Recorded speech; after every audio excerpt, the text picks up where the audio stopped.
Halo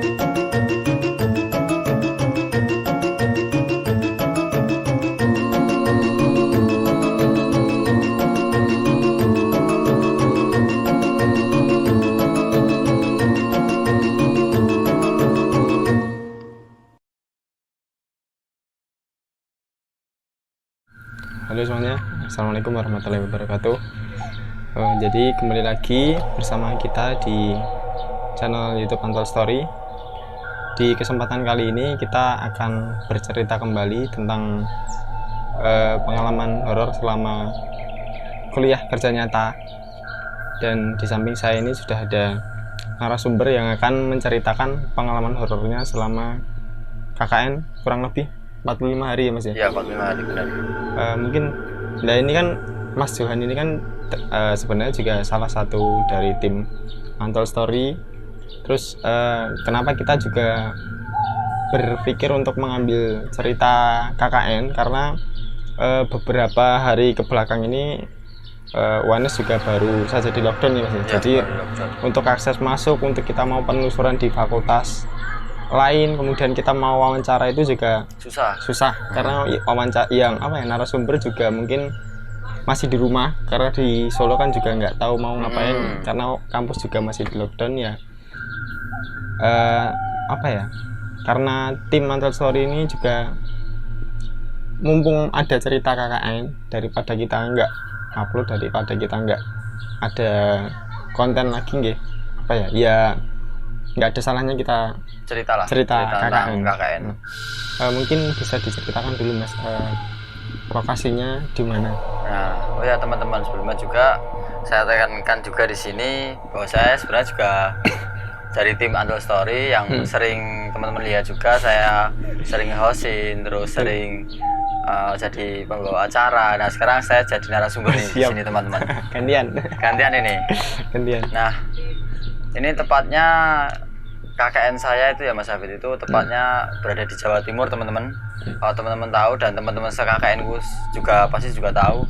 Nah, itu di tepatnya saya nggak mungkin nyebutin lokasi spesifiknya, tapi emang bener-bener di desa dan bener-bener emang di pojok, yaitu tepatnya di Jawa Timur, dan itu di bawah Gunung Liman Mas Hafid. Gunung Liman ya? Nah, ya kalau Gunung Liman itu sebenarnya hampir sama ya, kita lokasi KKN-nya itu sama-sama di bawah Gunung Liman, cuman ya Mas Johan di sebelah sana, saya di sebelah sini. Nah, kalau digambarin Mas Hafid di utara, saya di selatan, gitulah. Dia juga di Jawa Timur soalnya juga kan. Nah, saya juga di Jawa Timur, tepatnya di situ di Jawa Timur dan di bawah Gunung Liman. Nah, ini langsung mulai aja ya Mas Hafid. Nah, pertama-tama itu kan saya juga berangkat sama teman-teman ya, rombongan dari sini. Nah, ya udah. Nah, sebelumnya Mas Johan itu KKN itu periode tahun berapa? Periode Juli Agustus 2019 berarti? Ya, 2019. 2019. Nah, itu kan di situ. Nah, habis itu berangkat sama teman-teman bareng-bareng. Nah, kebetulan saya bawa mobil yang buat barang-barang. Kebetulan saya yang jadi sopir dan yang mengawal sama membawa peralatan-peralatan barang-barang. Nah, sampai sana kan saya tetap nurunin barang-barang, peralatan dan lain, setelah kompor, beras, atau apalah alat-alat buat kehidupan di sana selama 45 hari ya Mas Hafid. Sama koper-koper juga ya? Ya, sama koper, kasur, ada yang bawa kasur juga teman-teman. Padahal di sana kemarin udah tak jelasin bahwa poskonya di sana udah ada kasur disediain, malah ada spring bednya juga. Enak. Nah, itu malah bawa kasur, ya udah, jadi ya satu pickup full penuh gitu sampai beruntung gitu.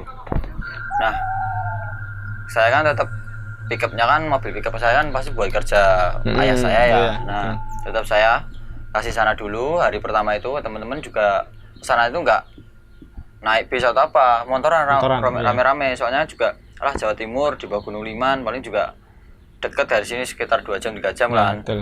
Nah, kalau di samping itu juga kalau bawa mobil juga susah kan kita Mas Hafid. Soalnya masa di bawah gunung bawa mobil untuk transportasi yang lainnya kan kemana-mana juga susah. Apalagi jalannya ya, kalau kita tahu gunung kan ya grunya. Nah, nanjak. Apalagi ini Mas Hafid, KKN ku ini dibagi 2 desa Mas Hafid. Oh, dibagi 2 desa? Nah, jaraknya satu desa dengan satu desa, yang satunya tuh lumayan harus muterin gunung, setengah gunung. Jadi emang bener-bener proker pertama sampai proker kedua dan ketiga, yang penting sebelum jam 4 sore harus sudah selesai, menghindari perjalanan yang memang kurang lebih setengah jam, dan nanti kalau terjadi apa-apa di sana nah kembali lagi susah, terus kembali lagi Mas Abid. Nah setelah itu saya dan teman saya yang nemenin, yang kemarin juga ada tag sebenarnya, pasti kalian juga tahu teman-teman. Nah terus saya kembaliin, nah teman-teman di sana udah sampai di sana istirahat dan lain-lain. Nah saya juga nggak tahu kan, saya juga nggak nyalahkan siapa-siapa teman di situ, namanya orang juga capek, nggak izin atau apa. Nah aku pulang biasa aja, sampai pulang rumah dan lain. Terus akhirnya hari berikutnya saya kembali lagi ke sana, tapi saya naik motor sama temanku yang nemenin aku kembaliin mobil itu. Nah di sana saya juga lupa, wah sampai sana kok saya nggak izin sama kalau sesepuhnya di sana yang udah benar-benar nggak ada, dan di sana emang ada kayak kalau di sini tuh kayak disebutnya mbah kiainya lah kalau di makam-makam itu. Nah aku juga gak sempat kepikiran itu sih, padahal aku juga bisa kan sebenarnya. Terus akhirnya aku lupa selama 5 hari loh, kok kayak gini rasanya. Berarti selama 5 hari tinggal di posko itu memang belum nembung ya istilahnya. Belum, tapi emang udah izin sama kadesnya, udah izin sama warganya situ, udah itu. Nah tapi aku juga lupa loh. Nah tiba-tiba aku 1 minggu di situ langsung didatengin kayak sosok kayak apalah gitu Mas Abid. Nah di mimpi tapi bukan secara langsung. Nah disampaikan ke aku, Mas kamu kesini kok nggak bilang, kok lancang kayak gini dan lain-lain. Terus nah dari situ aku bilang sama temanku yang juga tahu hal kayak gini, oh iya ya kita juga belum sowan ke sana ke sini. Terus akhirnya ya udahlah besok tak sowan. Nah suatu ketika itu aku juga bilang sowan, bilang izin, aku juga belum sempet soalnya dikejar deadline proker dan harus jalan saat itu. Nah kebetulan saya juga jadi PJ ya Mas, PJ proker dan ketua Kordes di desa satunya. Nah kebetulan di Kordes satunya saya ini hari ini aku nggarap di desa satunya yang di desa aku sendiri. Nah saya izin dan lain. Tiba-tiba saya juga kaget bahwa kadesnya itu kok luar biasa. Luar biasanya itu dari pandanganku punya kekuatan spiritual yang luar biasa gitu. Dari raut tatapan matanya nggak pernah tidur, jarang tidur, terus ditambah kayak kalau ada apa itu sering natap ke orang-orang secara tajam. Ada apa ini, aku bilang itu kan. Ya udah. Nah terus habis itu ya udahlah, aku masih biasa aja berjalan seiring waktunya. Kok tiba-tiba tahu-tahu teman-temanku itu juga pada nggak cocok sama kadesnya itu. Nah kebetulan juga yang cocok sama aku dan temanku. Loh apa-apa yang diajak aku, terus yang ngomong ke masalah ini aku, jadi yang sering nembusin aku dan temanku. Nah di suatu ketika kadesku itu bener-bener langsung terbuka gitu sama aku. Apa emang bener-bener aku tahu aku punya atau apa, atau aku punya gimana sama temanku itu.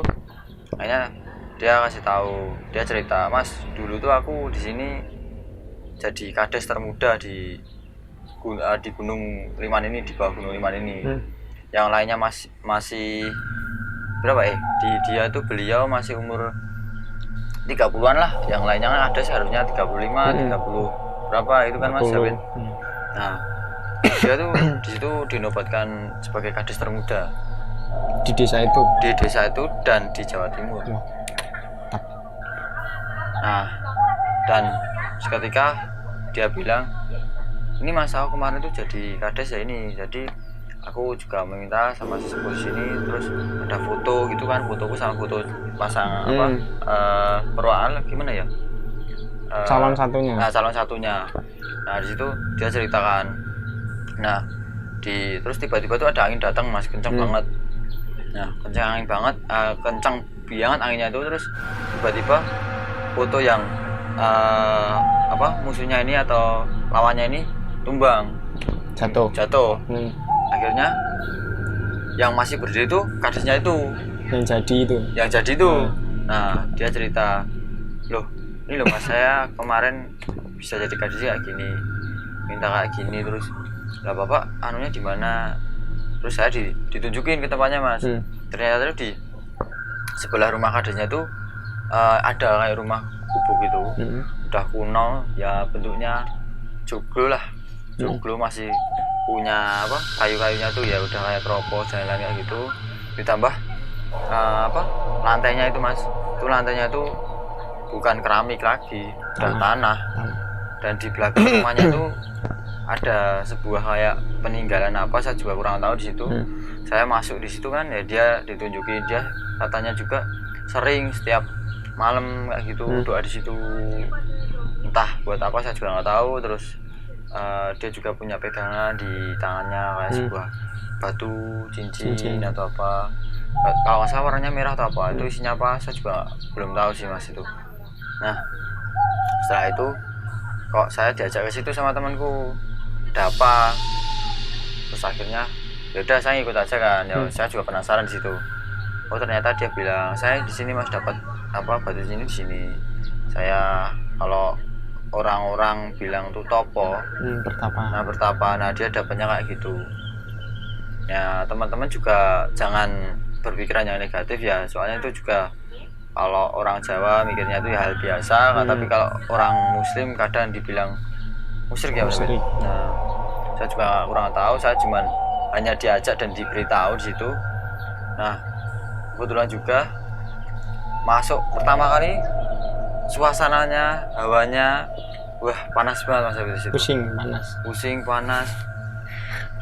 Masuk pertama masuk ruang tamu, waduh, ya udah biasa aja. Terus masuk ke dalamnya kayak sebuah kamar gitu. Cuma di situ cuma ada kayak, kalau dibilang itu lincak tuh kayak buat apa ya, kalau sebuah kayu yang kayak tempat duduk dari kayu. Tempat duduk dari kayu. Dipan. Ya gitu. Terus sama lemari sama foto-foto, sama kainnya warna hitam-hitam. Ini apaan maksudnya? Mas juga nggak tahu. Aku langsung, Pak ini ada apa di sini ya gitu.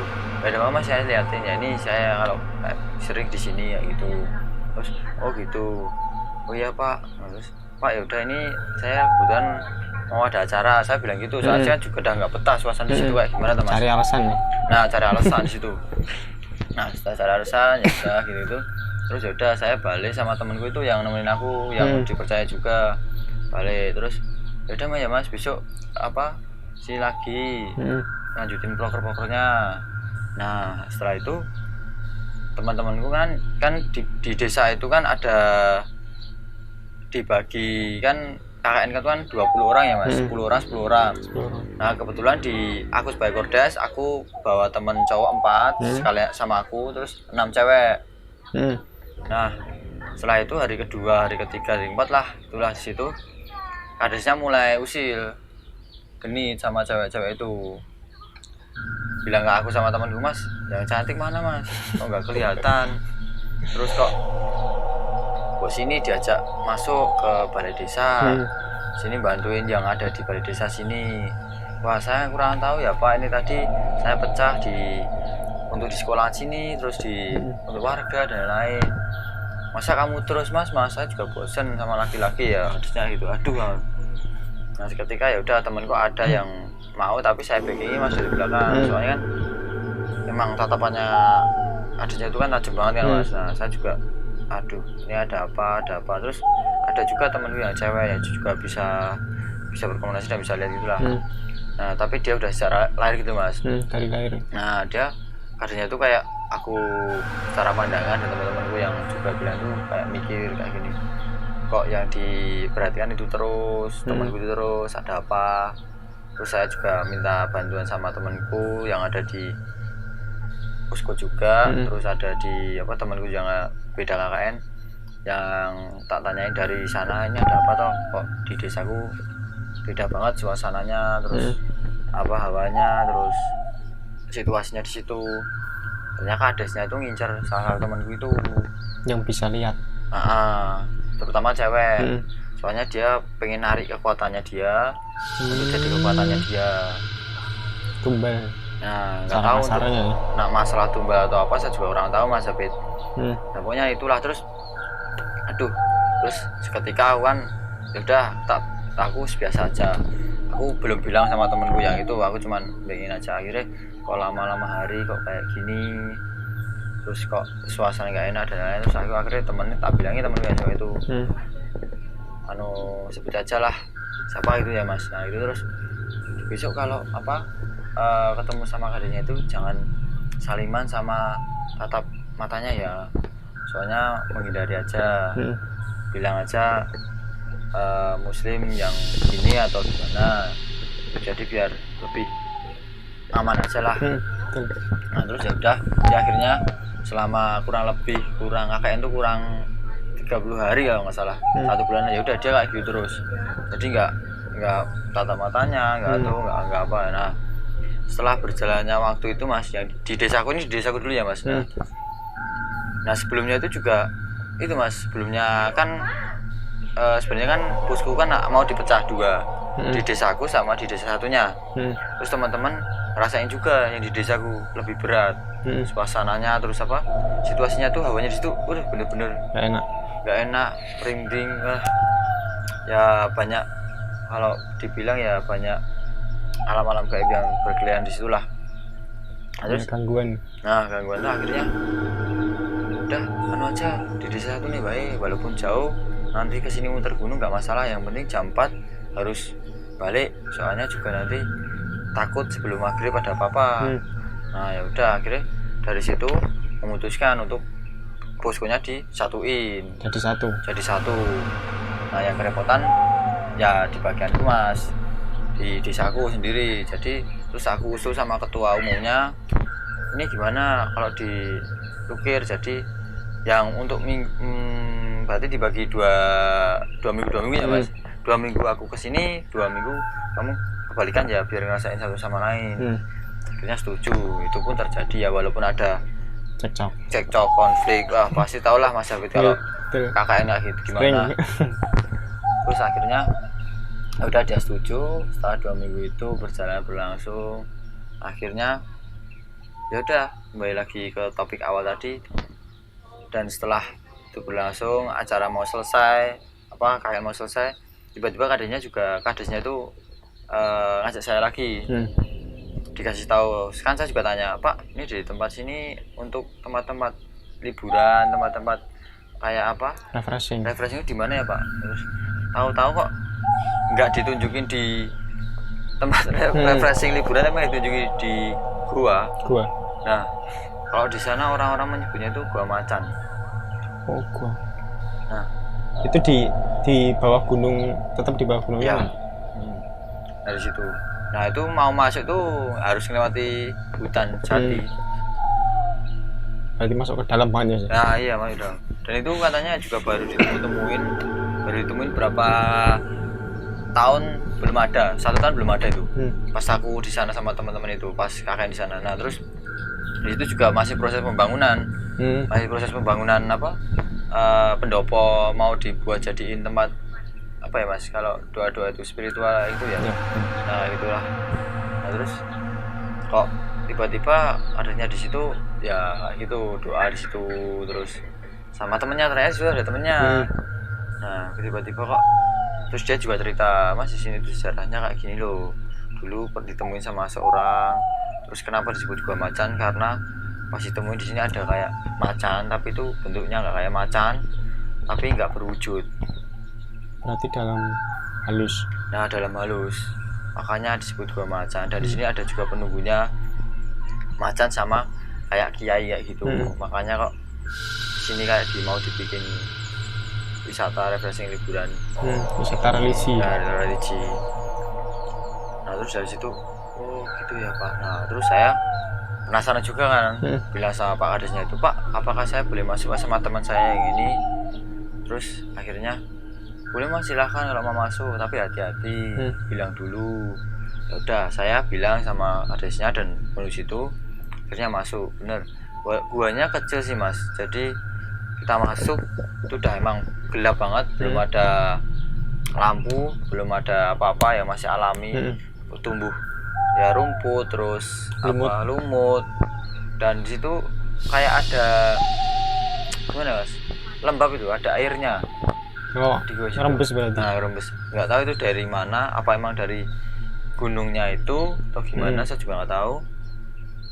Nah, udah masuk itu, nah pertama saya masuk, teman saya juga mau masuk kan, tapi dia nggak berani, dia mundur, dia nunggu, aku nunggu di luar aja Jo. Nah, kenapa? Nggak apa-apa, ya udah aku masuk sama kadernya 2 orang di situ.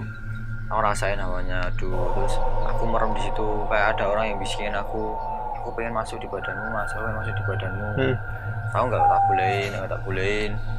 Habis itu aku langsung bilang sama Pak Adanya, Pak saya mau keluar ya, saya udah nggak betah di sini. Oh ya, dan bapaknya itu di situ Masian.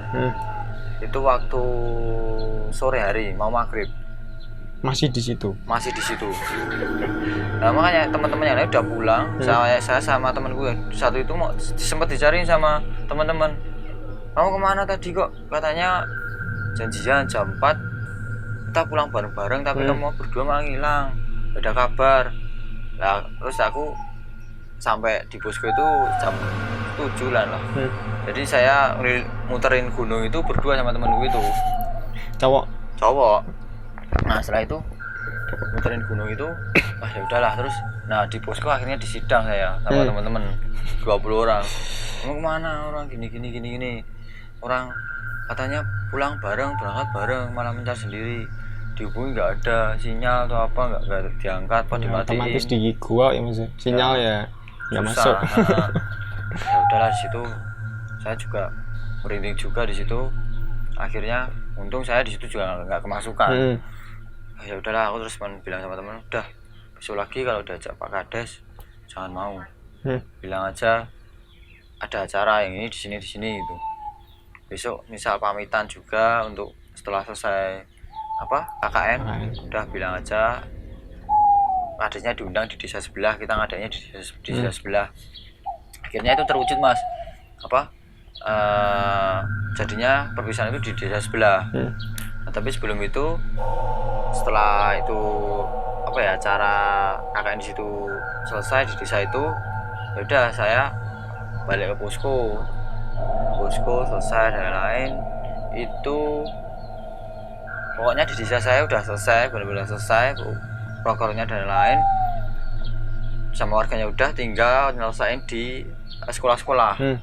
Nah, sekolah-sekolah itu nantilah gampang, aku tak garap desa sebelah sih, kan mau ijolan minggu. Udah akhirnya aku lukir 2 minggu di situ. Nah, setelah 2 minggu di situ, aku baru kerasa itu tadi Mas, yang dimimpikan tadi loh, didatengin itu tadi. Udah didatengin lagi kan, datengin 2 kali ini. Kamu enggak soalnya gimana gini. Aduh. Ya udah, aku terakhirnya sama temanku bilang sama yang ada di situ bukan sosok siapa, Tamir Masjid, yang tahu emang desa itu asal usulnya dari mana dan lain. Akhirnya itu pas ngepasin bulan besar Agustus. Idul Adha. Idul Fitri itu Idul Adha ya, yang penyembelihan kurban. Nah, Idul Adha. Nah, itu pas tepat malamnya. Berarti pas takbiran. Nah, itu kan takbiran ramai di situ. Terus aku bilang, Pak saya mau soal di sini ada nggak Pak untuk dari asal dari desa ini, terus namanya siapa dan di mana tempatnya, lokasinya. Mas mau Pak Tamirnya itu mau kesana, saya antar, saya dampingin, tapi nanti Mas minta sendiri, doa sendiri situ untuk izin dan lain. Aku sama temenku yang satunya itu akhirnya mikir, tapi belum murah. Yaudah ayo, akhirnya yaudah ayo. Terus akhirnya ajak temenku satunya lagi, cowok yang emang satu desa denganku. Dia penasaran juga kan, dia emang belum tahu kayak gitu, tapi dia bisa ngerasain gitu loh, penasaran. Yaudah ayo. Nah, itu tepatnya kurang lebih jam 11-an 11 malam nekat ke situ.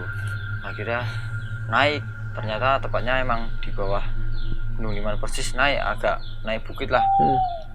Nah, itu naik terus, habis itu emang di situ ada sebuah kayak makam, lingkup makam kayak gitu. Nggak tahu itu untuk warga umum atau untuk emang petinggi-petinggi di situ, saya juga nggak tahu. Dari situ terus akhirnya Pak ini benar sini. Oh iya Mas, benar. Nah ini di mana lautnya? Itu Mas di atas. Dari sini parkir motor sini aja, nanti jalan kurang lebih ya 500 meter lah. Emang agak jauh. Naik. Ya udah aku naik di situ. Mau naik itu suasananya itu kalau dibilang panas, bener-bener panas. Itu pun nggak pakai jaket, padahal di bawah Gunung Liman. Ya udah saya ke situ, akhirnya sampai di situ naik, dan nggak tahu kenapa di situ suasananya berubah jadi dingin di buah makam itu. Di satu makam itu toh?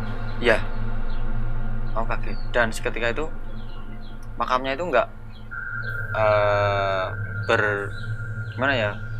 bermujur atau menghadap kayak makam biasanya. Kalau biasanya kan ke utara nih. Ya ke utara. Lor.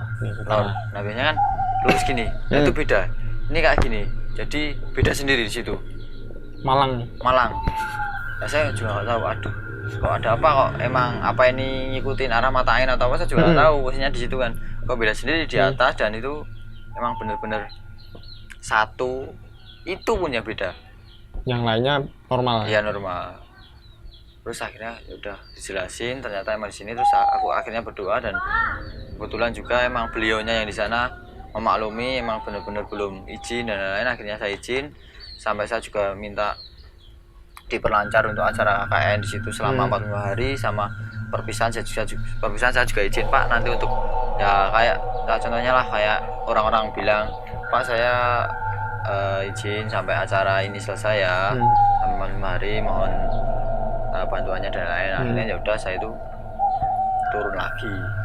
Nah itu Mas, saya punya pengalaman di situ, kok beda sendiri dari yang lain gitu makamnya. Dan situ juga suasananya emang benar-benar nggak bisa dibayangin lah. Mau jalan ya aja udah jam 11 12 ya. Jam 12. Terus di bawah gunung. Nah itu turun kalau nggak salah jam setengah satu Mas. Setengah satu. Nah itu saya sama temanku yang dua itu bertiga sampai posko itu nanya udah tidur, aku belum tidur sama teman-teman gitu yang tiga itu. Masih penasaran, ada apa ya tadi ya kok di atas kayak gitu. Itu udah ngobrol di luar, cerita ngobrol lah, sembarangan lah diobrolin. Akhirnya ya udah saya izin, selesai. Terus saya ingat besok ada proker Idul Adha bareng-bareng sama bersamaan di desa yang saya kerjakan itu, sama yang desa sebelah juga ikut di situ semua. Soalnya juga sana libur, nggak ada proker, udah selesai semua, tinggal yang di proker desa sebelah ini yang belum. Akhirnya udah itu pas Idul Adha kita seperti biasa, kita menghormati juga, sholat, terus habis itu bantuin warga menyembelih kambing kayak gitu. Nah itulah kayak teman-teman tahu juga acara-acara itu. Nah itu juga ada teman-teman yang juga pulang ke rumahnya, ada yang stay di sana, kita bagi. Nah setelah acara itu yang saya kagetkan di situ Mas. Nah terus kebetulan juga yang di desa sebelah kan ini udah. Nah ini desa yang kita tempati di posko itu, yang kita tinggalin setelah saya izin, dan ternyata harus emang bener-bener pulang itu emang sebelum jam 4 sore kalau bisa. Soalnya di situ ada kayak apa ya Mas, kalau di Jawa Timur kenal dengan PKI kan, pembunuhan PKI. Iya, tuh, PKI. Nah di situ hutannya itu, di samping hutan itu kata orang warga di situ itu tempat pemakaman korban PKI di situ. Nah saya juga takut kan Mas, masa bawa cewek-cewek dari desa sebelah jam segini belum pulang. Makanya saya memutuskan untuk kalau malam kalau bisa ngajak laki-laki buat nemenin. Soalnya juga dari desa punya aku yang awal aku kerjakan sampai desa yang saya tempati posko ini emang benar-benar jaraknya lumayan 30 menitan lah. Nah, kalau sampai hilang ya susah ini. Nah susah. Nah itu emang benar-benar lewati hutan jati, hutan alas karet, kayak gitulah. Dan emang itu desanya di atas sendiri di gunung. Ya emang ada tempat wisata, dan di situ juga terkenal di Jawa Timur. Tapi ya untuk hari biasa kan kalau malam pada takut, Ya, apalagi kalau malam hari mau cari apa turun pada nggak berani mas. udah sepi ya, Udah sepi lah, bener-bener nggak ada orang. gelap. Waduh. Akhirnya ya udahlah, jadi tiap malam pasti harus keluar, harus ngajak temen. Nah pernah ketika masa juga ya namanya juga anak laki-laki cowok-cowok ya mas, malam minggu di situ hadrowan ya kan, kasidan Sampai malam. malam anak laki-laki kan di situ nggak betah, akhirnya melarikan diri sama teman-teman yang lain, cowoknya kan 8 lah kan 9 turun ke kota. Jadi yang cewek ditinggal sendiri. Jadi di posko. Nah ya udah turun itu di angkringan loh, di angkringan kota lah, di kota Jawa Timur lah. Nah di situ ngangkring nongkrong di tempat angkringan ya gitu. Pulang-pulang tuh pada tanya, pada lihat-lihatan. Berani nggak pulang? Jam segini udah jam berapa ya, jam 12-an jam 1 apa sekarang pagi udah pulang baik, besok masih ada broker, masih gak enak sama warga. Akhirnya ya udah nekat mas, Jam 1 pulang dari kota. Kita ngelewatin batas-batas itu, batas-batas desa-desa, akhirnya sampai juga di mana, di desa di posko kan. Nah ya nggak tahu kenapa itu pun yang tahu cuman aku, tahu temanku, saya juga tahu, temen juga bilang kok tiba-tiba tuh pas pulang jam 1 dari kota ke desa lewatin ya tadi hutan gitu kan. Nah aku lihat mas di atas ada pohon-pohon kan, kok ada kayak cahaya. Oh ternyata peri mas. Peri. Iya. Jadi peri apa? Peri nong di situ ya mas. Nah ya udah akhirnya ya udahlah kalau gitu. Makanya terus akhirnya saya sama temanku lupakan aja, abaikan, jangan terlalu dipikirkan. Terus temanku juga lihat kayak kayak belokan itu, kayak belokannya kayak desa, kayak bentuk huruf S ya gitu kan. Nah terus akhirnya di situ ada itu di pohon besar kayak ada orang tinggi besar hitam.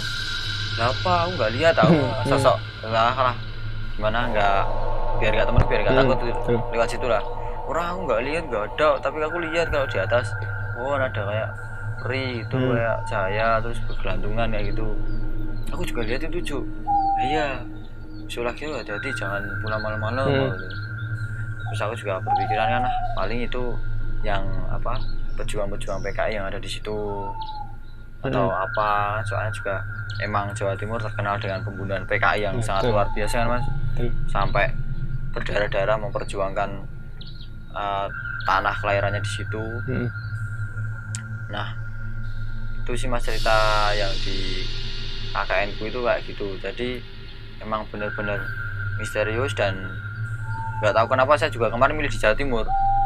Saya itu KKN mandiri. Nggak milih sendiri ya? Milih sendiri.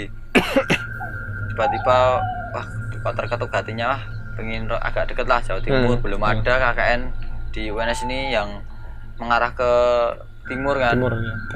Mesti ke barat terus, antara Semarang mana atau apa. Nah ini Jawa Timur nih, lumayan ini yang dekat, apalagi jarak kurang lebih 2 jam 3 jam udah sampai. Akhirnya ya udahlah saya memutuskan itu, dan akhirnya ikut screening dan akhirnya keterima mas jadi kordes. Aduh ya udah nggak apa-apa membawa anak-anak yang lainnya. Nah dari cerita itu ya mas ya juga ambil kesimpulan, juga ambil pemahaman dan ambil arti di situ sih mas, bahwa kita emang di suatu tempat yang baru kita emang harus benar-benar izin untuk dari kepala desa, terus apa ya, baik yang berwujud maupun yang tidak. Terus sesepuh di situ. Terus juga kita harus juga serawung sama warga tentunya kan, tetap apa warga di situ emang benar-benar tahu seluk beluknya desa itu dari mana asalnya, di mana kok bisa sampai terwujud desa di bawah gunung atau di mana lah. Kalau teman-teman juga pasti KKN dimanapun. Nah di situ terus saya juga mengambil hikmah juga bahwa kita harus emang benar-benar lebih hati-hati di tempat orang, jaga sikap, jaga sopan santun tentunya. Apalagi kalau di tempat-tempat yang gelap, kita harus mengantisipasi, waspadai. Jangan meleng. Nah, jangan meleng, bener Mas. Soalnya juga kita tuh nggak tahu Karena ya kejadian. biasanya kalau gelap itu kan oleh mereka yang nggak terlihat itu kan malah dimanfaatkan. Ya bener Mas. Kayak gitu dimanfaatkan mungkin untuk mengganggu, menakut-nakuti. Bisa. Nah itu tadi ya saya baru bisa cerita yang di desaku sih Mas. Yang untuk desa sebelah mungkin untuk part 2-nya mungkin Mas. Soalnya juga saya nanti biar nggak campur-campur, soalnya juga ada lebih cerita yang lebih baru lagi di desa sebelah, yang desa tempat posko kami tinggali. Nah mungkin itu dari cerita aku. Saya boleh ambil saran sama Ismail nih Mas. Nah teman-teman yang untuk terutama untuk mahasiswa yang baru-baru untuk mau melaksanakan KKN di suatu tempat yang baru, itu tentunya kalian harus izin ke sesepuhnya di sana, terus kadesnya ke balai desanya, kelurahan, kecamatan dan lain lah, biar pihak pemerintah atau pihak apa ya Mas, pihak dari desa itu tahu keberadaanmu di situ itu ngapain, ada acara apa, dan kamu harus bisa juga menjaga nama baik universitas tentunya. Apalagi kamu juga masih tanggung jawab universitas, kamu dilantik dan diberangkatkan oleh universitas, membawa nama baik. Nah jadi kamu harus bisa, teman-teman harus bisa serawung sama warga juga, tidak aku di sini cuma di kamar doang, padahal kamu itu enggak di rumahmu, itu kamu berada di luar rumah, jauh dari rumah. Harus bisa mandiri, terus harus bisa menyesuaikan tempat kondisi di situ, entah cuacanya, warganya kok jutek-jutek, terus jutek-jutek, terus judes-judes, jahat-jahat, entah. Bukan dijauhi Mas ya. Nah malah kita ya harus cari cara gimana biar bisa deket sama warga. Benar itu, makanya kita harus ambil hatinya lah. Betul. Kalau kita bisa ambil hati warga di situ, warga di sana respect sama kita. Kita mau ngadain acara, oh ya datang. Terus malah kita di posko dikasih makanan ini ya Mas, ini dari hasil panen kita. Iya, udah kita dapat makanan dan yang lainnya kayak gitu. Dan jangan lupa juga teman-teman untuk besok kedepannya yang melaksanakan KKN tetap jaga sopan santun, sikap, bersihan, terus tindak tanduk di sana sopan, oh ya, sama jaga attitude, sama untuk satu lagi penampilan. Kadang di desa itu penampilannya biasa aja, kita yang nggak biasa. Ya Mas. Menurut kita biasa aja, tapi menurut warga kok kurang sopan dilihatnya. Apalagi kan kita sering hidup di kota, jadi desa melihatnya kok kayak gini toh, orang-orang kota nggak pernah belajar Pak. Nah, kita anak perguruan tinggi harusnya bisa. Nah mungkin itu Mas ceritanya. Itu aja sih Mas dari cerita saya. Mungkin dari Mas Sapit mau ambil kesimpulan atau apa gimana? Udah cukup. Ya, mungkin kesimpulannya ya tadi sudah disampaikan sama Mas Johan semuanya. Udah ceritanya mungkin ya itu. Mungkin cerita selanjutnya bakal dilanjutin di part 2 ya Mas ya, untuk desa sebelah. Desa sebelah yang di desa posko aku tempat tinggal sama teman-teman. Udah mungkin itu yang bisa saya sama Mas Johan ceritakan, kita sampaikan. Apabila ada salah kata dalam kami bercerita, kita mohon maaf yang sebesar-besarnya.